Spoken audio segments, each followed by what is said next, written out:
அழகு அழகு சீரியல் இனி வரப்போற எபிசோட்ஸ்க்கான ரிவ்யூ தான் பார்க்க போறோம். அடுத்தடுத்த சுவாரஸ்யங்களை தெரிஞ்சுக்கிறதுக்கு இந்த வீடியோவை ஸ்கிப் பண்ணாம கடைசி வரைக்கும் பாருங்க. நம்ம மதி இருந்துட்டு தன்னோட வாழ்க்கையே நாசமா போயிடுச்சு அப்படின்னு நினைச்சு ரொம்பவே வருத்தப்பட்டு உக்காந்துக்கிட்டு இருக்காங்க. அந்த நேரம் பார்த்து நம்ம மலர் இருந்துட்டு உள்ள வராங்க. உள்ள வந்த உடனே நம்ம மதி தூங்கிக்கிட்டு இருக்காம உக்காந்துக்கிட்டு இருக்கிறத பார்த்துட்டு ரொம்பவே அதிர்ச்சியா, என்ன மதி நைட்டெல்லாம் நீ தூங்கவே இல்லை, இப்போ தூங்கிட்டு இருப்பேன்னு நினைச்சா உட்காந்துக்கிட்டு இருக்க, என்னாச்சு உனக்கு அப்படின்னு சொல்லி கேட்கவும், இங்க பாருங்க உங்ககிட்ட கொஞ்சம் தனியா பேசலாமா அப்படின்னு சொல்லி கேட்கவும், என்ன மதி என்னாச்சு, ஒரு நிமிஷம் இரு, நான் கதவை சாத்திட்டு வரேன் அப்படின்னு போய் கதவை சாத்திட்டு வந்து, இங்க பாருமதி என்னாச்சு அப்படின்னு சொல்லி கேட்குறாங்க. இங்க பாருங்க, எனக்கு சுத்தமா இந்த கல்யாணத்துல விருப்பமே இல்லை. இப்படி ஒரு மாப்பிள்ளையை நான் கல்யாணம் பண்ணிப்பேன்னு நினைச்சு கூட பார்க்கவே இல்லை. இப்படி ஒரு அயோக்கியனை நான் கல்யாணம் பண்ணிப்பேன்னு என் கனவுல கூட நினைக்கவே இல்லைங்க அப்படின்னு சொல்றாங்க. இதை கேட்ட உடனே மலருக்கு பயங்கரமா ஷாக் ஆயிடுது. மதி என்னாச்சு மதி, எதுக்காக இப்படி எல்லாம் சொல்லிக்கிட்டு இருக்க? எனக்கு நீ சொல்றதெல்லாம் பார்த்தா அதிர்ச்சியா இருக்குது. இங்க பாருங்க, எனக்கு இந்த கல்யாணத்துல சுத்தமா விருப்பமே இல்லை. என்னோட அப்பா அம்மாவோட கட்டாயத்தால தான் இப்படி ஒரு கல்யாணத்தை நான் பண்ணிக்கிட்டேன். என்னோட வாழ்க்கையில என்னை கட்டாயப்படுத்தி என்னோட அப்பா அம்மா எனக்கு கல்யாணம் பண்ணி வைப்பாங்கன்னு நான் நினைச்சு கூட பார்க்கல. அதுவும் இப்படி ஒருத்தனோட, இப்படி ஒரு கேவலமான ஒருத்தனோட கல்யாணம் பண்ணிக்கிட்டு எப்படி என்னோட வாழ்க்கையை நான் சந்தோஷமா வாழ போறேன்னு எனக்கு தெரியலங்க அப்படின்னு சொல்லவும், இதை கேட்ட உடனே நம்ம மலர்ந்துட்டு என்ன சொல்றதுன்னு தெரியாம அப்படி திருன்னு முடிச்சுக்கிட்டு இருக்காங்க. இங்க பாருமதி, உனக்கு என்ன சொல்லி ஆறுதல் சொல்றதுன்னு எனக்கு ஒண்ணுமே புரியல. சுரேஷ் நல்லவன் தான், ஆனா கூடவே ஒன்று சுத்திக்கிட்டு இருக்கு பார்த்தியா அந்த தங்கராஜுன்னு, அவன் தான் எல்லாருமே கெடுக்கிறதே. இந்த வீட்டில் பொண்ணுங்கன்னா இப்படி தான் இருக்கணும், பொண்ணுங்க அப்படி பண்ணக்கூடாது, இப்படி பண்ணக்கூடாது, அதிகமாக பேசக்கூடாது, அப்படி இப்படின்னு 1000 ரூல்ஸ் போட்டு எல்லாரையுமே சாவடிச்சுக்கிட்டு இருப்பான். அவனால தான் இந்த வீட்டில் இருக்கிற பொண்ணுங்க யாருமே நிம்மதியாகவே இருக்கிறதுல தெரியுமா அப்படின்னு இந்த வீட்டோட அருமை பெருமை எல்லாத்தையுமே ஒன்று விடாமல் நம்ம மலர் இருந்துட்டு மதிக்கிட்டு சொல்கிறாங்க. என்னங்க சொல்கிறீங்க, பொண்ணுங்கன்னா இப்படி தான் இருக்கணும், இந்த வீட்டில் ரூல்ஸ் எல்லாம் இருக்கா? என்னாலெல்லாம் அப்படி இருக்கவே முடியாது. யாராச்சும் என்னை இப்படி இருக்க சொன்னாங்கன்னா கண்டிப்பாக என்னால் இருக்கவே முடியாதுங்க அப்படின்னு சொல்லிடுறாங்க. சரி மதி, நம்ம அப்புறமா பேசிக்கலாம், நீ தூங்கு மதி, நீ ரொம்ப டயர்டாக இருப்ப, நீ தூங்கு மதி அப்படின்னு சொல்லவும், இதை கேட்ட உடனே இங்கே பாருங்க, அவரோட மூஞ்சை பார்த்தாவே எனக்கு அருவருப்பாக இருக்குது. அவரை பார்த்தா எனக்கு ரொம்ப கோபமாக வருது. என்ன பண்ணுறதுனே தெரியல. நான் உங்கள் ரூமில் தங்கிக்கிட்டோமா அப்படின்னு சொல்லி கேட்கவும், இங்கே பாருமதி, இந்த வார்த்தையை மட்டும் அத்தை கேட்டிருந்தாங்கன்னா அவ்வளோதான் எனக்கு. இங்கே பாருமதி, இப்படியெல்லாம் பேசவே கூடாது தெரியுமா? அத்தைக்கு நீ இப்படி பேசுனது தெரிஞ்சிருந்தா கண்டிப்பாக ரொம்ப கோவப்படுவாங்க. இப்படியெல்லாம் பேசாத மதி அப்படின்னு சொல்கிறாங்க. இதை கேட்ட உடனே நம்ம அதாவது அழகுமதி இருந்துட்டு ரொம்பவே கோவப்படுறாங்க. அதுக்கப்புறம் மலர் வந்துட்டு, இங்கே பாருமதி, நீ இந்த மாதிரி பண்ணாது சரியா அப்படின்னு சொல்லிட்டு ரெஸ்ட் எடுக்க சொல்லிட்டு கிளம்பிடுறாங்க. அதுக்கப்புறம் சுரேஷ் வராங்க. வந்த உடனே நம்ம மதியை பார்த்துட்டு ரொம்பவே கோவமாக முறைச்சு பார்த்துக்கிட்டே இருக்காங்க. இங்கே பாரு, உன் கூட வாழ போகிறேன்னு நினச்சாவே எனக்கு உடம்பெல்லாம் அப்படி கூசுது. உன்னை பார்த்தாலே எனக்கு அருவருப்பாக இருக்குது. உன்னை மாதிரி ஒரு பொறுக்கிய கல்யாணம் பண்ணிக்கணும்னு நினச்சாவே எனக்கு அருவருப்பாக இருக்குது அப்படின்னு சொல்லவும், நிறுத்தடி, உன்னை மாதிரி ஒரு வாயாடி திமிரு பிடிச்சவளை நான் கல்யாணமே பண்ணிக்க கூடாதுன்னு நினைச்சேன். என்னோட மாமாவோட ஒரே ஒரு வார்த்தைக்காக மட்டும்தாண்டி உன்னோட கழுத்துல தாலி கட்டினேன். உன் கூட வாழ சுத்தமா எனக்கு விருப்பமே கிடையாது அப்படின்னு சொல்லிடுறாங்க. அந்த நேரம் பார்த்து நம்ம தங்கராஜ் இருந்துட்டு, சுரேஷ் மச்சான் வெளியே வா மச்சான் அப்படின்னு சொல்லி கூப்பிடுறாங்க. அதுக்கப்புறம் நம்ம சுரேஷும் வெளியே போறாங்க.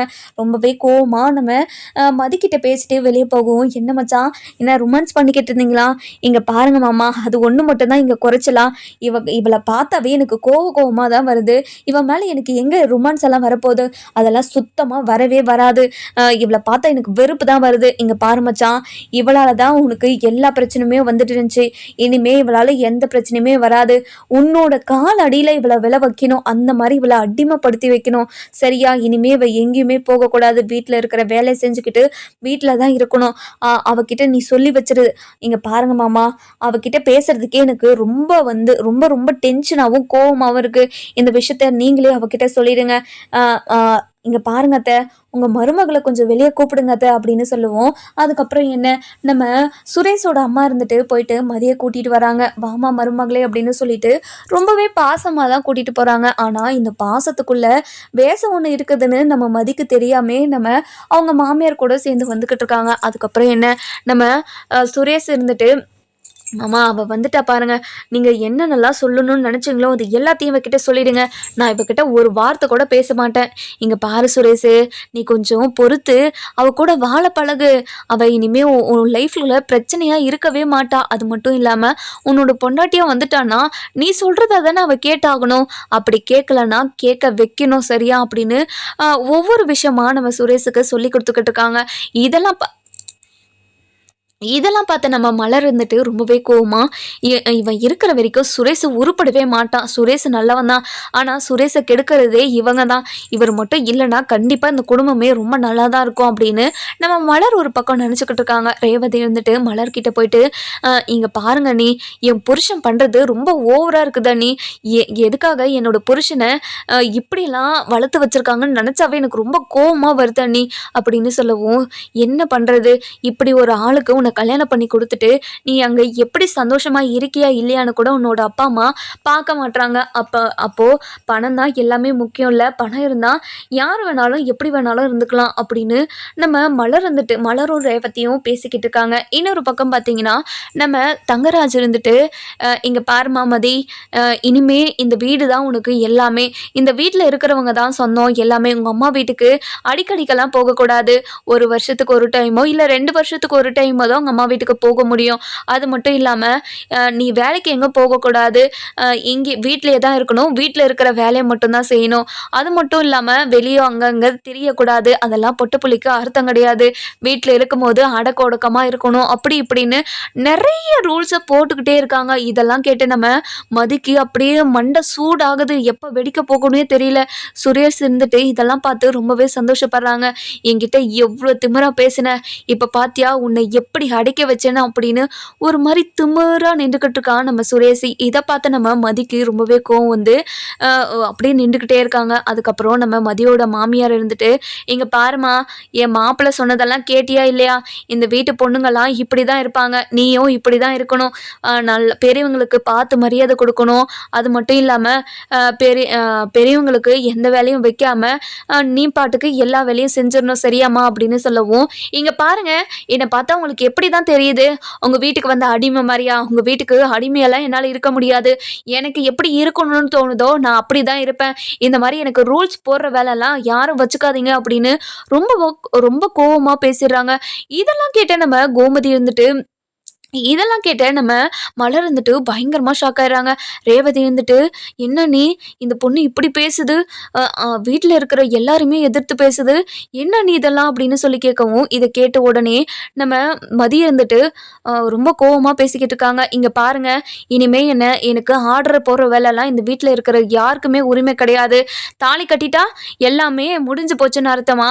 எனக்கு பிடிச்சதை தான் நான் செய்வேன், எனக்கு தோணுதை தான் நான் பண்ணுவேன். இங்கே யாராச்சும் எனக்கு அடிமைத்தனமா ஏதாச்சும் பண்ணீங்க, அவ்வளவுதான் உங்களுக்கு மரியாதை அப்படின்னு சொல்றாங்க. இதை கேட்ட உடனேயே நம்ம தங்கராஜுக்கு பயங்கரமா கோவம் வந்துருது. இங்க பாருமா, பொட்ட புள்ள மாதிரி நடந்துக்கோ, ஒழுக்கமா நடந்துக்கணும். என்னம்மா பொட்ட புள்ளத்தனமாவா பேசிக்கிட்டு இருக்க அப்படின்னு சொல்லி கேட்கவும், இங்க பாருங்க, அதாவது பொண்ணுங்களுக்கு தான் அடக்கம் ஒடுக்கம்னு எல்லாமே ஒரு ரூல்ஸ் இருக்குதா, பசங்களுக்கு இல்லையா? இல்ல பசங்க மட்டும்தான் சாப்பிட்றீங்களா, பொண்ணுங்களை தானே சாப்பிட்றாங்க? இங்க பாருங்க, பசங்களுக்கு ஒரு நியாயம், பொண்ணுங்களுக்கு ஒரு நியாயம் கிடையாது. 2 பேருக்கும் ஒரே நியாயம் தான். இந்த மாதிரி நியாயத்தை தூக்கிட்டு வந்துட்டு இருக்காதீங்க. எந்த காலத்தில் இருக்கீங்க நீங்கள் அப்படின்னு சொல்லவும், இங்கே பாருமா, எந்த காலமாக இருந்தாலும் பொண்ணுங்களுக்கு இதுதான் மரியாதை. இங்கே பாரு, பொண்ணுங்க எப்படி இருக்கணுமோ அப்படி தான் இருக்கணும். இந்த மாதிரி துள்ளக்கூடாது. இது ரொம்ப பெரிய தப்பு.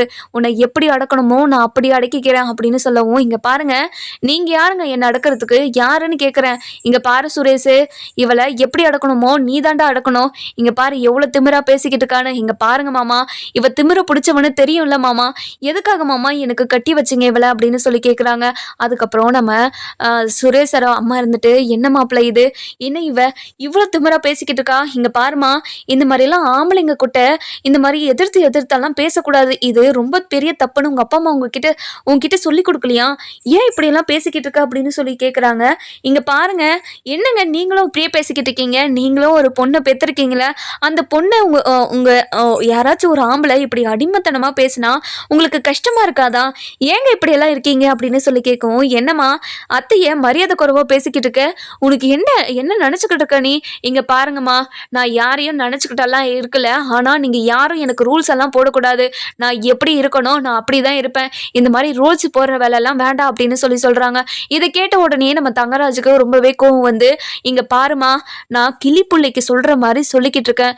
இத கேட்டு புரிஞ்சுக்கிட்டு நடந்துக்கிறதா தான் இரு. இல்லைன்னா உன்னை வேற மாதிரி டீல் பண்ற மாதிரி இருக்கும்னு சொல்றாங்க.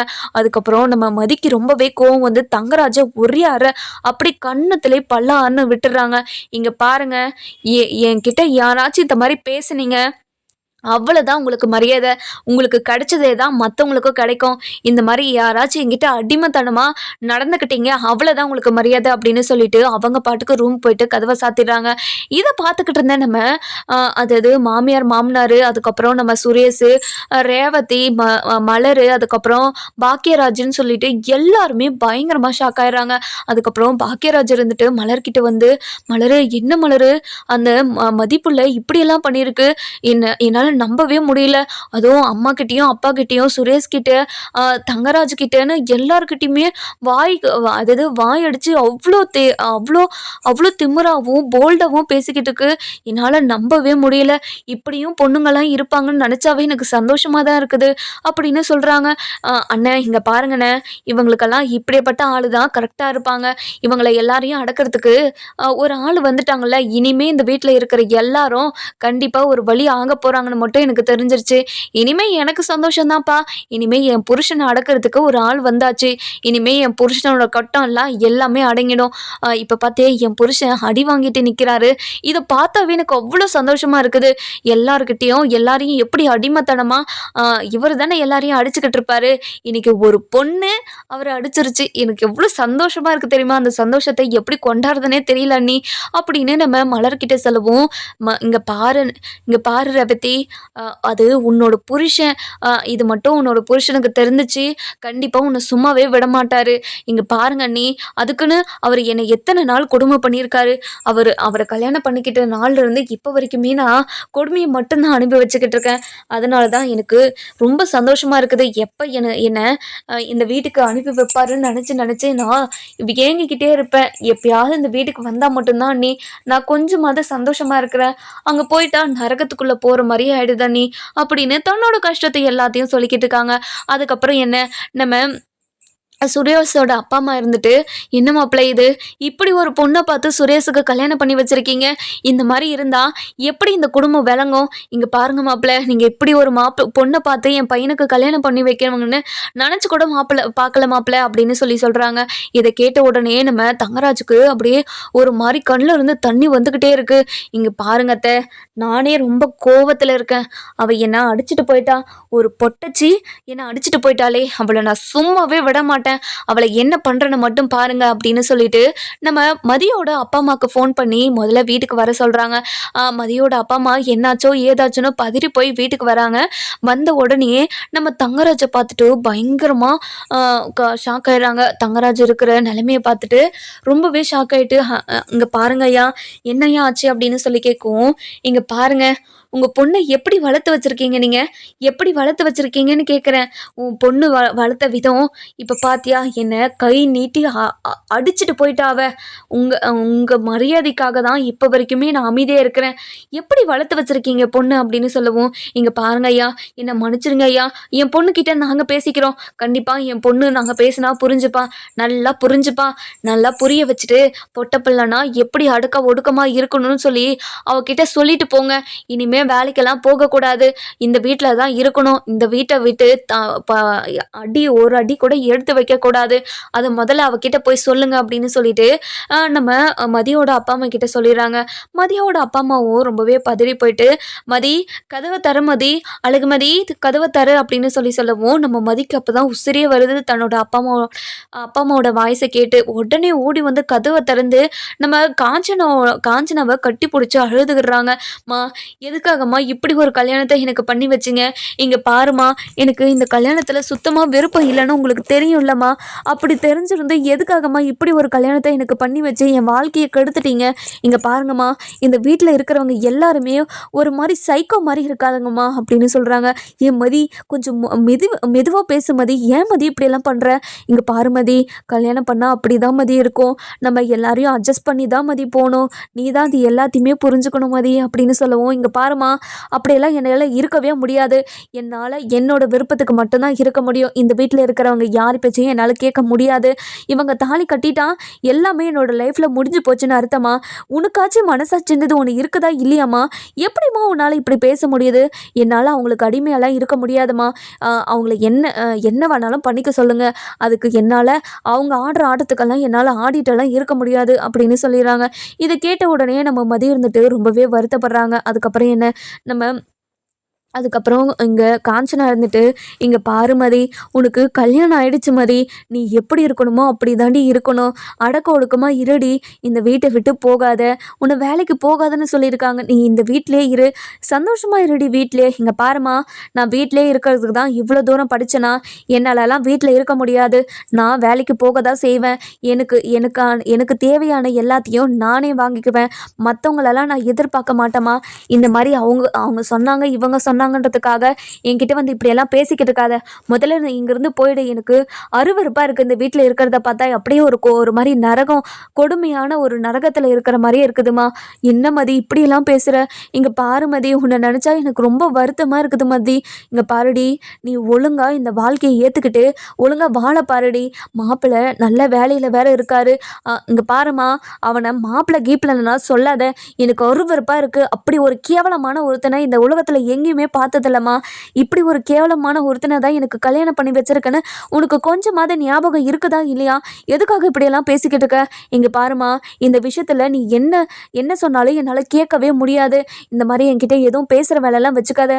முதல்ல இங்கேருந்து போ அப்படின்னு சொல்லிடுறாங்க. அதுக்கப்புறம் என்ன, நம்ம மதி இருந்துட்டு ரொம்பவே அழுதுகிட்டே உட்காந்துக்கிட்டு இருக்கிறத பார்த்து அவங்க அப்பா இருந்துட்டு, இங்கே பாரு மதி, உன்னோட அப்பாக்காக தான் இதெல்லாம் பண்ணேன்னு எனக்கு புரியுது. இங்கே பாரு, நான் சாக கிடக்கிறேன்னு நினச்சி தானே இப்படி ஒரு கல்யாணத்தை பண்ணிக்கிட்டு நீ இந்த மாதிரி அவஸ்தைப்படுற. இங்கே பாரு மதி, கண்டிப்பாக இந்த வாழ்க்கை ஒரு நாள் உனக்கு ரொம்ப பிடிக்கும். இந்த வாழ்க்கை கிடைச்சதை நினச்சி நீ ரொம்ப அதாவது சந்தோஷப்படுவ. நீ மாப்பிள்ளையை கொஞ்சம் கொஞ்சமாக மாற்று. அவரை நல்ல மனுஷனாக மாற்றி உனக்கு பிடிச்ச மாதிரி மாற்றிக்கோ. ஒரு பொண்ணு நினச்சா எதை வேணாலும் சாதிக்கலாம். அந்த மாதிரி நீ பண்ணுடி அப்படின்னு சொல்லி நம்ம காஞ்சனா சொல்லவும், இதை கேட்ட உடனே நம்ம மதி வந்துட்டு, இங்கே பாருமா, நான் அவனை திருத்துறதுக்காக தான் அவ்வளோ கஷ்டப்பட்டு நீங்கள் என்னை வளர்த்தீங்களா?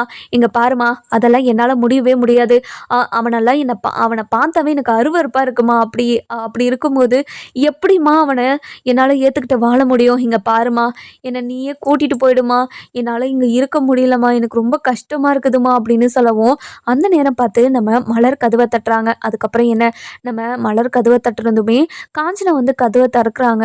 திறந்த உடனே, அம்மா கொஞ்சம் ஒரு நிமிஷம் இருங்கம்மா அப்படின்னு சொல்லிட்டு உள்ளே போயிட்டு கதவை சாத்திக்கிறாங்க. இங்கே பாருங்கம்மா, உங்கள் பொண்ணுக்கு இந்த வாழ்க்கையில் விருப்பம் இல்லைன்னா எதுக்காகம்மா இந்த கல்யாணத்தை பண்ணி வச்சிங்க? பாவம் மதி ரொம்பவே வருத்தப்படுறாங்க. இப்படி இருக்கும்போது எதுக்காகம்மா இப்படி ஒரு கல்யாணத்தை அவங்களுக்கு பண்ணி வச்சிங்க? பிடிக்காத ஒரு வாழ்க்கையை எப்படிம்மா அவங்க 2 பேரும் சேர்ந்து வாழ போகிறாங்க அப்படின்னு சொல்லவும், இங்கே பாருமா, அந்த தங்கராஜுன்றவர் தான் எப்படி இந்த பொண்ணு கொடுக்கலன்னா உங்கள் குடும்பத்தையே அழிச்சிருவேன் அப்படி இப்படின்னு சொல்லி என் பொண்ணு அந்த மாப்பிள்ளைக்கு கல்யாணம் பண்ணி வச்சுட்டாரு. என்னால் எதுவுமே பண்ண முடியலம்மா அப்படின்னு சொல்லவும், இங்கே பாருங்கம்மா, உங்கள் பொண்ணு தான் இவ்வளோ போல்டாக இருக்குல்ல, எதுக்காக நீங்கள் வருத்தப்படுறீங்க? என்ன நீங்கள் வேறு இடத்துல வேலை பார்க்கவே முடியாதாம்மா அப்படின்னு நம்ம மலர் இருந்துட்டு ஒவ்வொரு விஷயத்தான் இந்த வீட்டை பற்றி சொல்கிறாங்க. சொன்ன உடனே, மதி, உன்னோட வாழ்க்கையை நாங்களே கெடுத்துட்டோமே மதி. இந்த பொண்ணு தன்னோட கஷ்டத்தெல்லாம் இப்படி சொல்லும்போது எனக்கு எவ்வளோ கஷ்டமாக இருக்குது தெரியுமா? இங்கே பாரு மதி, நீ பொறுத்துக்கிட்டே இந்த வீட்டில் இருந்து தான் ஆகணும் மதி. இனிமேல் நம்ம எதுவுமே பண்ண முடியாது. இங்கே பாரு மதி, இனிமேல் நீ கவலைப்படாத. உனக்கு ஏதாச்சும் ஒன்றுனா நாங்கள் உடனே ஓடி வந்துடுறோம். நீ கவலையப்படாத அப்படின்னு சொல்லவும், இங்கே பாருமா, நீ என்ன வேணாலும் பண்ணிக்கோ. இங்கே இருக்கிற யாருமே நான் அடிமைத்தனமாக இதை பண்ணக்கூடாது அதை பண்ணக்கூடாதுன்னு யாருமே எனக்கு சொல்லக்கூடாது. இந்த கல்யாணத்தை உங்களுக்காக பண்ணதே பெரிய விஷயம். இந்த மாதிரி இப்படி இருக்கணும் அப்படி இருக்கணும்னு யாராச்சும் என்கிட்ட சொன்னாங்க, அவ்வளோதாம்மா அவங்களுக்கு.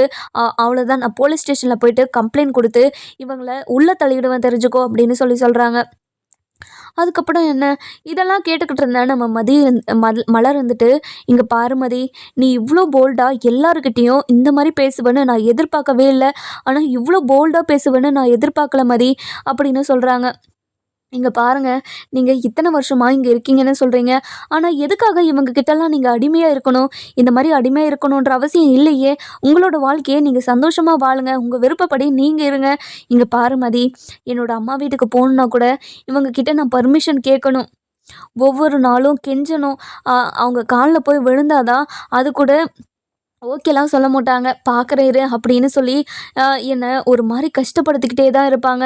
அப்படி தான் இந்த வீட்ல நான் இருந்துட்டுருக்கேன். இங்க பாரு மதி, இந்த வீட்ல இருக்கிறவங்கள எல்லாரையும் நீயாச்சும் மாத்துவியான்னு பார்க்கலாம் அப்படின்னு நம்ம மலர் வந்துட்டு தன்னோட மனசுல இருக்கிற கஷ்டத்தையெல்லாம் மதிக்கிட்ட சொல்றாங்க. அதுக்கப்புறம் என்ன, நம்ம மதிய நம்ம காஞ்சனாவும் அவங்க அப்பாவும் வெளிய கூட்டிட்டு வராங்க. கூட்டிட்டு வந்த உடனே அ என்ன உங்க பொண்ணுக்கு எல்லாத்தையும் சொல்லி வெளியே கூட்டிட்டு வந்திருக்கீங்களா?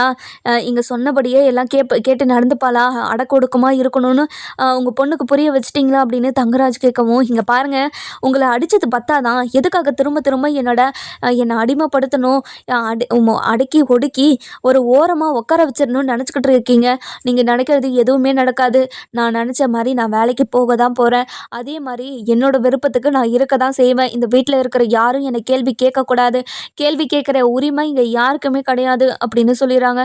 இத கேட்ட உடனே நம்ம அழகுமதி இருந்துட்டு ரொம்பவே இப்போ போல்டாக பேசுகிறத பார்த்துட்டு நம்ம மதியோட மாமியார் இருந்துட்டு, என்னம்மா பொண்ணு வளர்த்து வச்சுருக்கீங்க, ஒரு பொண்ணுக்கு மாமியார்கிட்ட எப்படி நடந்துக்கிறது ஏது நடந்துக்கிறதுன்னு தெரியாதா? பெரியவங்களுக்கு எப்படி மரியாதை கொடுக்கறதுன்னு கூட உங்கள் பொண்ணுக்கு சொல்லி கொடுத்து வளர்க்கலையா நீங்கள் அப்படின்னு சொல்லி கேட்கவும், இங்கே பாருங்கம்மா, என் பொண்ணுக்கு எல்லாத்தையும் நாங்கள் சொல்லி கொடுத்தோம் தான். ஆனால் அவள் இஷ்டத்துக்கு எல்லாமே நாங்கள் பண்ணதுனால தான் இப்போ இவ்வளோ பெரிய பிரச்சனைக்கு வந்து நிற்கிறோம். இங்கே பாருமதி, கொஞ்சம் பொறுமையாக பேசுமதி. இங்கே பாருமா, உனக்காக இந்த கல்யாணத்தை பண்ணதே பெரிய விஷயம்னு உன்கிட்ட சொல்லிட்டேன் நான். திரும்ப திரும்ப இதை பற்றி என்கிட்ட ஏதாவது பேசிக்கிட்டே இருந்த அவ்வளோதான், இந்த வீட்டில் கூட இருக்க மாட்டேன். நான் பாட்டுக்கு கிளம்பி எங்கேயாவது போய்கிட்டே இருப்பேன். முதல்ல இங்கேருந்து கிளம்புமா அப்படின்னு சொல்லிடுறாங்க. அதுக்கப்புறம் என்ன, நம்ம தங்கராஜ் இருந்துட்டு ரொம்பவே கோவமா, இங்கே பாருங்க, உங்கள் பொண்ணு மட்டும் எங்கள் வழிக்கு வரல, அவ்வளோதான். உங்கள் பொண்ணுக்கு நல்லா பேசி புரிய வைங்க அப்படின்னு சொல்லிட்டு கோவமாக வெளியே போயிடுறாங்க. அதுக்கப்புறம் என்ன, நம்ம ரேவதி இருந்துட்டு மலர்கிட்ட போயிட்டு, என்ன நீ இந்த வீட்டில் இருக்கிறவங்களெல்லாம் அடக்கி ஒடுக்கி உட்கார வைக்கிறதுக்கு ஒரு ஆள் வந்துட்டாங்க நீ, எனக்கு ரொம்ப சந்தோஷமாக இருக்குது அப்படின்னு சொல்கிறாங்க. அந்த நேரம் பார்த்து நம்ம சுரேஷ் இருந்துட்டு, என்னடி திமிரு உனக்கு, என்ன திமிரு, என்னோட மாமாவே கையை நிட்டுற நீ, இங்கே பாரு என்ன திமிரு உனக்கு அப்படின்னு சொல்லி கேட்கவும், இங்கே பாரு, உனக்கும் அதே நிலமை தான், எதுக்காக என்கிட்ட இந்த மாதிரி திமிரா பேசுகிற, இங்கே பாரு, என்ன இந்த மாதிரி அடிமை பண்ணணும், நீங்கள் சொல்கிறத தான் நான் கேட்கணும்னு யாராச்சும் இங்கே ஏதாச்சும் பேசுனீங்க, அவ்வளோதான், எல்லாருக்கும் அதே தான் சொல்லிட்டேன் அப்படின்னு சொல்லிட்டு அவங்க பாட்டுக்கு உள்ளே போயிடுறாங்க. ஏன் மதி நில்லடி, ஏன்டி இப்படியெல்லாம் பண்ணுற அப்படின்னு சொல்லி கூப்பிட்றாங்க. ஆனால் நம்ம மதி யார் பேச்சையுமே கேட்காம ரொம்பவே கோவமாக உள்ளே போயிடுறாங்க. அதுக்கப்புறம் என்ன, நம்ம மதி இருந்துட்டு தன்னோட வாழ்க்கையே போயிடுச்சுன்னு நினச்சி ரொம்பவே அழுதுகிட்டே இருக்காங்க. கடவுளே, இப்படி ஒருத்தனோடு நான் எப்படி வாழ போகிறேன், எனக்கு நினச்சாவே எனக்கு ரொம்ப அசிங்கமாக இருக்குது. கடவுளே, எப்படியாவது எனக்கு இந்த வாழ்க்கையிலேருந்து எனக்கு விடுதலையை வாங்கி கொடு அப்படின்னு சொல்லி ரொம்பவே அழுதுகிட்டு இருக்காங்க. அந்த நேரம் பார்த்து நம்ம சித்து உள்ளே போகிறாங்க. உள்ளே போன உடனே, என்ன நீ வீட்டில் இருக்கிறவங்களெல்லாம் ஒரு கலக்கிட்டு வந்திருக்கீங்க, எனக்கு ரொம்ப சந்தோஷமாக இருக்குது அண்ணி. மலர் அன்னிக்கிட்டே இந்த மாதிரிலாம் பேசுங்கன்னு நான் எத்தனையோ முறை அவங்கக்கிட்ட சொல்லி கொடுத்துருக்கேன் நான். ஆனால் அவங்க இந்த மாதிரி பேசவே மாட்டாங்க தெரியுமா.